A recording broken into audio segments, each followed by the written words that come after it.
యోబు గ్రంథము 38వ అధ్యాయము ధ్యానం చేసుకుందాము.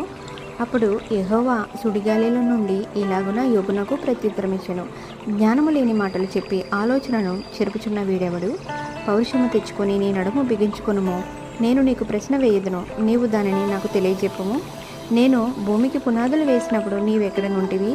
నీకు వివేకము కలిగి ఉన్నాడెలా చెప్పుము. నీకు తెలిసిన ఎడల దానికి పరిణామమును నియమించిన వాడెవడో చెప్పుము. దాని మీద పరిణామపు కొల వేసిన వాడెవడో చెప్పుము.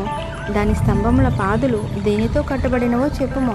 ఉదయ నక్షత్రములు ఏకముగా కూడి పాడినప్పుడు దేవదూతలందరూ ఆనందించి జయధ్వనులు చేసినప్పుడు దాని మూలరాతిని వేసిన వాడెవడు? సముద్రము దాని గర్భము నుండి పొర్లిరాగా తలుపుల చేత దానిని మూసిన వాడెవడు? నేను మేఘమును దానికి వస్త్రముగాను గాఢాంధకారమును దానికి పొత్తిగుడ్డగాను వేసినప్పుడు నీవుంటివా? దానికి సరిహద్దు నియమించి దానికి అడ్డుగడియలను